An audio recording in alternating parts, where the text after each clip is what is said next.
con Sergio Valverde, planificador, educador, asesor financiero, nuestro inversor global, al que podéis encontrar en sergiovalverdegroup.com.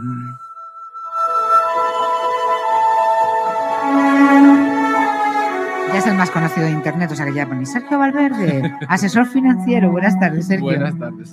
Ya, este es el que está también en Decisión Radio todos los días contándonos esto. Y luego está con Esther. Y luego está ahí trabajando sin parar. ¿Tú paras alguna vez? A ver el Real Madrid, claro. Exacto. Nada más. No he dicho nada. Bueno, vamos a ver que hoy traes muchas cosas. Y tenemos por un lado la actitud de las personas para relacionarse con el dinero en los ciclos económicos, que tiene que ser diferente según los ciclos, ¿es lo que nos quieres contar? Que la gente ¿O tiene que ser mal. siempre? Lo hacemos mal. Es muy sencillo. Lo hacemos yo me incluyo. No es seguro. No es nada complicado. A ver, claro, no es complicado para el que sabe. No, a ver, esto es un poco como el cuento de la hormiga y la cigarra, que la idea es muy clara. ¿Qué ocurre en los tiempos de bonanza? La gente no controla, se deja llevar por la ola, ¿y qué es lo que crece? El consumo. Sí. Se compran trajes que no necesitan, se compran todo, tiran comida porque han comprado de más, estas cosas, ¿no? Exacto, no se mira el dinero. ¿Y qué ocurre con las épocas adversas? Que es cuando se les aprieta el culete, como está sucediendo ahora, ¿sí? Y que se dispara el ahorro. Sí. ¿Y qué ocurre? Que aunque quieran disparar el ahorro, no tienen lo que a ellos les gustaría. ¿Por qué? Porque las épocas de bonanza no han equilibrado. Entonces, de lo que se trata es, sí, en las épocas de bonanza consume, pero con cabeza. Y ahorra. ¿Para qué? Para que cuando lleguen estas épocas maldadas, tengas, vamos a decir, el fondo de emergencia y puedas tener un extra más porque empiezas a ahorrar ahora. Es decir, que haya un equilibrio. Sí. Pero por la general la gente pues se va a los extremos. Bien, es verdad que ahora lo del COVID hemos ahorrado más, como siempre hemos comentado aquí, porque nos hemos visto forzado a ello, porque no podíamos salir. Se lo ha gastado en arreglos de casa, cosas, ¿no? No, los índices de ahorro desde el 2020 para acá son altos, pero son altos porque son forzados, porque nos hemos quedado en casa. Luego a medida que hemos ido saliendo de todas las restricciones, etcétera, los viajes, ciertas cosas no se han hecho. Bien, es verdad que vemos, por ejemplo, como Inditex, los resultados han ido a mejor, etcétera, pero no hay... No, Inditex ha perdido, pero se ha perdido, ¿no? Ha ganado mucho, pero ha perdido. Bueno, va a perder... Mercadona ha ganado también mucho, pero ha perdido.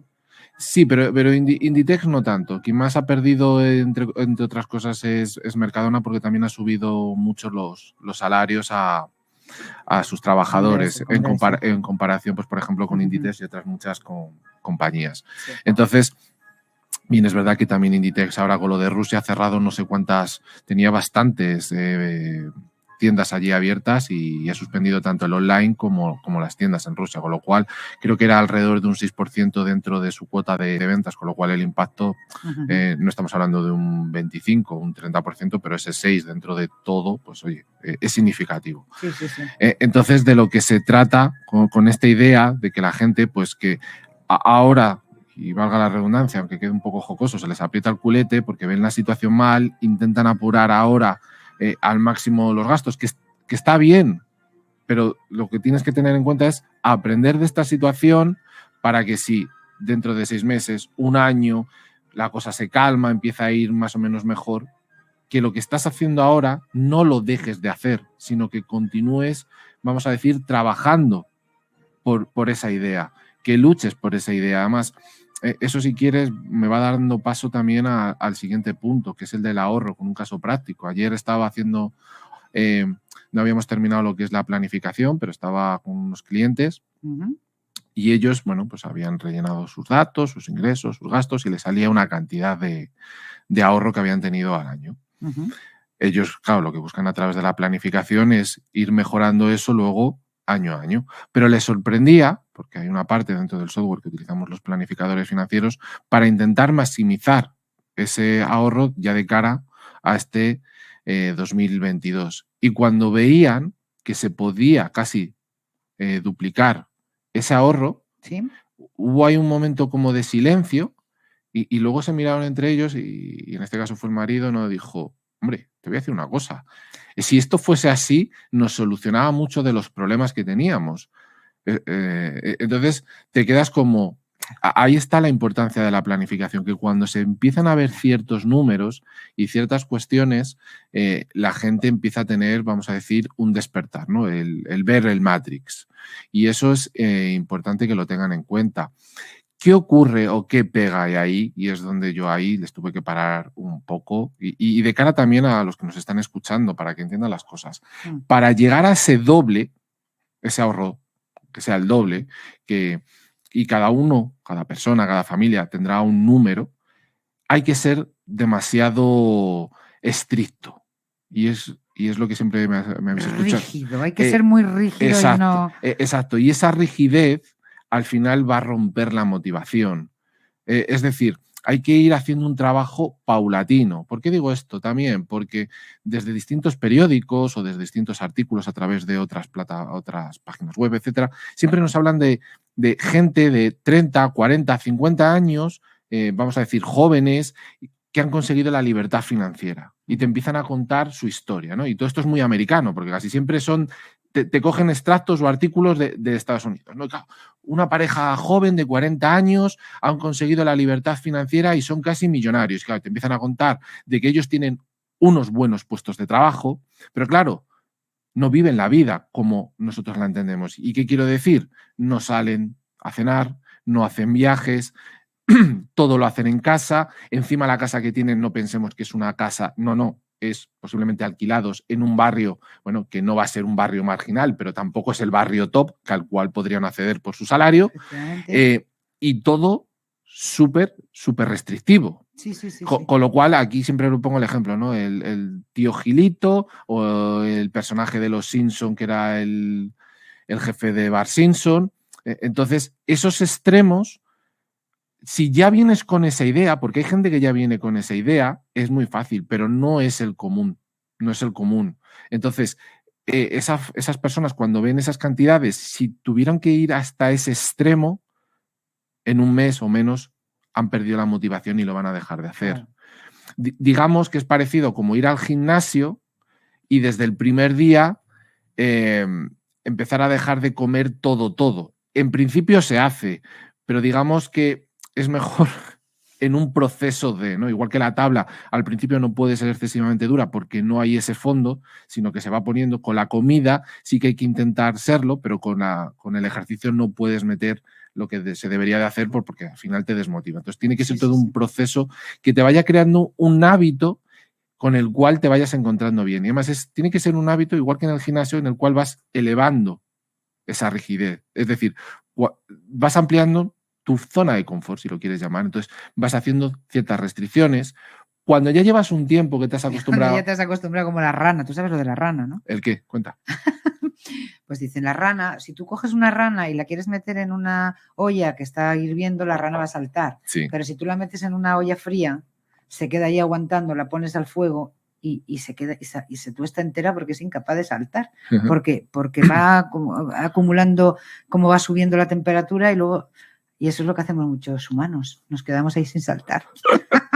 Pues, dicho lo cual. Pues, bueno, sería parecido en el sentido de que tú vas aumentando poco a poco esa rigidez. Una vez que te sientes cómodo, sabes que te ves capacitado para dar otro pasito y así es como se va consiguiendo un mix que te permite alcanzar ese objetivo financiero y por otro que te lo hace de forma agradable. Eso sí tiene sentido. De ahí también el siguiente paso, que ya vendríamos con la parte tercera, es entender que la planificación financiera no es una foto fija. No es yo realizo... Ahora y aquí siempre. O sea, tienes que estar mirando un poco cómo va la vida, ¿no? Mes a mes. Claro. Es decir, yo te entrego la planificación a día de hoy, tenemos los objetivos, pero tú luego tienes que ir siguiéndolos. Porque ya con independencia de si puede haber una guerra, un COVID, aunque no tuviéramos nada, de un mes a otro, tú tienes que ir controlando lo que haces. Y dentro de ese control hay que tener mucho cuidado porque mucha gente cuando empieza a sacar dinero del banco, lo tienen controlado, es decir, he sacado 100, 200 euros, pero claro, ¿qué ocurre? Que con ese dinero empiezan a pagar que si una comida, que si un ticket de gasolina, etcétera. Y ahí eso ya no está por la cuenta bancaria, porque tú has sacado ese dinero y estás pagando en metálico. Ahí hay que empezar a tener cuidado porque eso se suele meter en el cajón desastre, en el otros. Sí, son gastos, pero son otros. Ya, pero si tú no los tienes controlados, lo que es la planificación es difícil que lo puedas tener controlado. Ya. Esa parte cuesta mucho porque empezar a tener controlados los tickets, donde lo vas haciendo, es aconsejable. O bien, cuando tú haces la planificación, establecer un criterio de decir, puedo sacar a la semana exclusivamente X cantidad para poder gastar, en lo que sea. Para los gastos más pequeños. No sé, o sea, por decir, pues, mira, pues para el cine, para si voy al cine, si voy a comprar el pan, si me compro un bote de Coca-Cola porque tengo sed, tener ese dinero ahí. Pero exacto. Yo creo que la gente con el tema de la gasolina, lo gordo, porque la gasolina ya es muy gordo, sigue siendo maravilloso que pagues 100 euros por llenar tu depósito de gasolina y te lo tengas que servir tú. Eso es lo que más me gusta cuando tú vas a por un vaso de, digo, a por un brick de leche que vale 0,80 y te lo dan en la mano, pues en la gasolinera te lo tienes que servir tú al mismo precio. Bueno, no, hay low cost que te las sirves tú y es a menos precio, pero creo que hay unas colas ahora espectaculares. Yo todavía no he visto. ¿No has visto colas? No, donde vivo yo en Villalba hay por lo menos 2 gasolineras low cost, ¿sí? Incluso una más barata aunque la otra, y no he visto que haya colas. Sé que las hay, sé que hay fotos, etcétera, pero yo creo que eso puede suceder más en determinados focos donde quizás no haya más gasolineras low cost. A lo mejor. Pero que sean menos ricos que los que sois en Villalba o... No, porque por ejemplo estas 2 low cost están relativamente bastante cerca, no están muy lejos, podríamos decir a una parada de metro, no muy larga. Pero sí, he visto que hay colas. Entiendo que también puede ser, por lo que hemos dicho, ¿no? Que haya zonas donde no haya gasolineras low cost muy abundantes, sino que haya puntualmente escasez, entonces ahí puede haberlo. Pero vamos, sí, al precio que está la gasolina, da que pensar. Claro, es decir, pero está muy bien que se tenga ese dinero cuando lo cojas, como tú nos estás diciendo, que sea para gastos menores, para que podamos tener controlados los gastos importantes. Fuertes. ¿No? Sí, pero por ahí también hay que tener cuidado porque la gente tiende a ser generosa y al final los otros se convierten en no voy a decir en lo mismo que los otros gastos, pero de la gente que invierte en bolsa pierde su dinero o parte de su dinero. 50 euros a mi ahijado de 15 años, pues entonces ¿eso dónde lo coloco? ¿En otros? En otros. Depende también la cantidad de veces que le des los 50 euros. Si bueno, si vas una cada 2 meses. Pues eso lo metes en otros y punto pelota. Eso no te va a trastocar. No te desestabiliza la planificación. Y por último, ya para terminar, la idea de el inversor conservador que ahora ya tiene que mutar, porque ya que es en día hoy ser inversor conservador cuando los productos financieros que existen ya no se pueden utilizar los conservadores. Es decir, el conservador era o bien el depósito o bien la renta fija. Quizás la renta fija en los próximos años pueda empezar a ser rentable. Sí, claro, porque hoy, día muy, muy importante, Estados Unidos va a subir tipos de interés, la Fed de Estados Unidos, que es como nuestra CNMV, para que nos entendamos, solo que nuestra CNMV, perdón, como la CNMV, no, como el Banco Central Europeo. Entonces, hoy va a subir tipos. La discusión viene si al final serán 25 o serán 50 puntos básicos. Yo creo que sea uno u otro. No creo que vaya a haber una repercusión. Es decir, el movimiento que pueda venir a los mercados, sea 25 puntos básicos o 50, va a ser la misma reacción. Pero, como vengo aquí ya también anunciándolo en tu programa, Esther, eso ya va dejando la puerta abierta a que cada vez más cerca en Europa empieza a ocurrir lo mismo. En Reino Unido ya... Posiblemente a lo mejor este es el tercer mes donde hay esa subida de tipos de interés. Entonces, poco a poco, lo que son los bonos, no los de ahora, sino los que vengan ya para futuro, empezarán a subir. La prima de riesgo para nuestro país empezará a aumentar, claro está. Con lo cual seremos un poco más pobres porque tendremos que pagarla. Entonces, ahí sí que puede volver a ser interesante. Quizás no los depósitos, pero sí algo de renta fija, porque tenemos que empezar a entender que todo el institucional, a medida que vayan subiendo los tipos de interés, el dinero va a salir de la bolsa y se va a ir a la renta fija. Pero esto de los riesgos, supongo yo que habrá que saber muy bien los riesgos. Quiero decir, ahora ya sí que estoy oyendo, fíjate, pues lo que han conseguido, como llaman, el fenómeno litigioso de este país. lo que ha conseguido que tú escuches en la radio que te están ofreciendo una inversión y te dicen, esto no es apto, ya te tienen que decir, esto no es apto para tal, puedes perder el dinero. Que antes no. Bueno, antes todo lo contrario, les decías que puedo perder el dinero. Yo, no. Luego después te lo perdías todo, ¿no? Claro, porque ese no, entre comillas, no había detrás también una legislación que pudiera ir con fuerza contra ese, vamos a decir, vendedor. Sobre todo esto sale en dos productos muy claros. Uno fueron los CFDs, que todavía hay una lucha a nivel internacional, y otro con las criptodivisas. Ahí sí que la CNMV está metiéndoles mucha caña al mundo cripto, pero bueno, no importa, siguen saliendo estafas, la gente no se da cuenta con quién tiene que contratar y bueno, hacen un poco lo que les da la gana. Pero, a ver, producto seguro, vamos a empezar a entender que no existe. No. O sea, seguro no. Pero antes había cuasi seguro, como tú dices. O sea, era la frase de los abuelos. Que no me importa no ganar mucho, pero perder no pierdo. Entonces le decían, no pierdes. Y luego, pues habías metido 100.000 y te habían quedado 20.000. Exacto. Pero eso es un engaño, se llama engaño manifiesto, porque si a ti te está diciendo una persona que no le importa no ganar, pero lo que no quiere es no perder, pues no le puedes aconsejar una cosa que sabes que se puede perder. Exacto. Sin decírselo, ¿no? Entonces, pues digamos que ese inversor conservador pues tiene ahora, puede empezar a tener la renta fija, estará el tema inmobiliario, que como siempre, pues bueno, en España es un activo muy, muy demandado. Pero la idea que tiene que empezar, y esto ya es a modo particular, intentar ahora, y ya lo digo, intentar buscar ahora productos que te den de cara a la posible inflación que vayamos a tener una rentabilidad así es muy complicado. O sea, buscar productos donde vaya una rentabilidad de un 6, de un 7, de un 8 no es fácil. Hay muchos gestores que a lo mejor lo que consiguen todos los años es esa rentabilidad. Luego hay algunos inversores más, no más profesionales, sino mejores, que invierten mejor y hay que tener en cuenta que a lo mejor sí que consiguen un 20% al año. Pero bueno, no es el común. Y para todo eso, como siempre, hay dos vías. O tienes tú el conocimiento o te tienes que asesorar. Es decir, lo que no se puede es ir al mercado. Yo creo que el crudo o el petróleo en este caso va a subir. Vale, ¿y en qué inviertes? ¿En una empresa? No, invierto en Repsol. Bueno, cuidado. Es que a lo mejor Repsol, dentro del mundo del petróleo, no es la mejor opción. Que a lo mejor puedes ganar algo de dinero, pero no es la mejor. Ayer, por ejemplo, entrevistaba a una profesional de Cobas. Cobas es una de las gestoras más importantes de este país, y ellos habían invertido en una empresa que se llamaba Cosmos. Ojo, esto que estoy diciendo no estoy haciendo un asesoramiento financiero.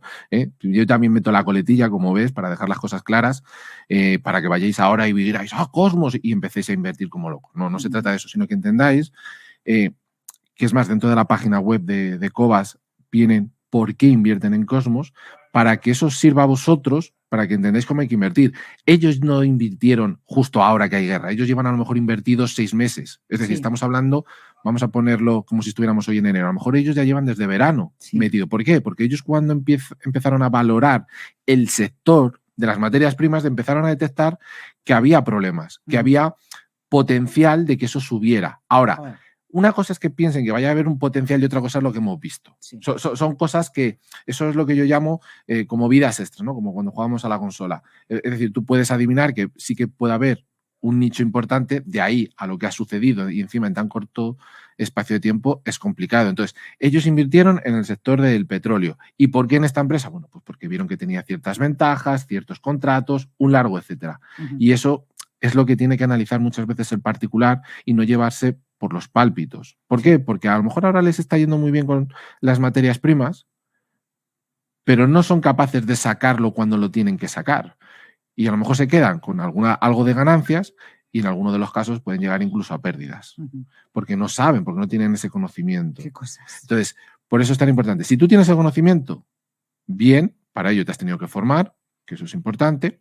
Y por otro lado, tienes a un profesional que te ayuda. Y para estas dos cuestiones, permíteme que meta la cuña. Mete la cuña, que por favor. encima es con la radio. En la radio tenemos 2 cursos en los cuales yo soy el profesor, quien nos va a dar. Uno de educación financiera, hablando de todos estos temas que hablamos siempre aquí, y luego también para aprender a invertir, son unos conocimientos básicos para que se entienda que tienen que ver, luego si les gusta, pues ya que pasan a mayores, pero para que entiendan cuál es el inicio real. Y además, si luego a ellos no les interesa, porque esto hay que entenderlo, es decir, no te tiene por qué luego gustar, pero tienes que tener los conocimientos ¿para qué? Para controlar lo que hace un profesional. Es decir, que cuando te vaya a asesorar... Sí, sepas que no te tome el pelo. Exacto. De alguna manera, exacto. ¿no? Sí. Que eso es muy importante. Claro, porque, a ver, te tienen que gustar, es decir, cuando aquí hablamos de educación financiera, ¿es que te tienen que gustar los mercados y tienes que invertir? No. ¿Que hay mucha gente que le gusta? Tener un mínimo conocimiento para saber efectivamente por dónde van los tiros y luego dejarte que te asesoren los que saben. Es decir, tú puedes tener las bases y el conocimiento, pero es el profesional quien se parte el lomo buscando las empresas o los fondos para que tú asesores. Es decir, te quitas todo ese trabajo, pero tú detrás entiendes luego cuando él te explica las cosas por qué las hace, con lo cual entiendes que cuando estamos en situaciones de crisis no hay que sacar el dinero. Si has hecho el curso de educación financiera, entiendes que siempre es dinero que no necesitas para vivir, con lo cual si te quedas sin trabajo, sabes que las inversiones no las vas a tener que tocar. Bueno, un largo etcétera, y que sepáis que, bueno, que en breve estará en la tienda de Decisión Radio para que lo podáis hacer. Ah, pero eso te iba a preguntar, o sea, que no es un curso online, es un curso que se puede comprar. Se puede comprar, pero es online, pero es un one-to-one, lo hace conmigo. Ajá. ¡Qué guay! Me voy a comprar. Voy a hacerme contigo un curso. Es que es un lujo, ya lo estáis oyendo, ¿eh? Es un lujo hacer este tipo de cursos con Sergio Valverde, porque Sergio es muy buen profesor. No todo el mundo vale, ¿eh? Hay gente que sabe mucho, pero que luego después no lo sabe enseñar. Exacto. Y de eso yo me acordaré toda mi vida de uno de mis amigos cerebritos que hizo matemáticas y era un cerebrito de las matemáticas y estaba angustiado porque sabía muchas matemáticas, pero nadie le había enseñado a enseñarlas. Y se estaba topando con los chavales y estaba que no sabía. Pues hay gente que tiene esa capacidad, porque tiene una paciencia, porque que te enseña y tú lo aprendes, y hay gente que enseña fatal. Así que da lo mismo. Pues en este caso tenemos a Sergio Valverde, que sabe y además sabe enseñar. SergioValverdeGroup.com. Buscarle ahí y encontrarle todos los días a de 12 a 1 en área financiera. En área financiera, aquí en Decisión Radio.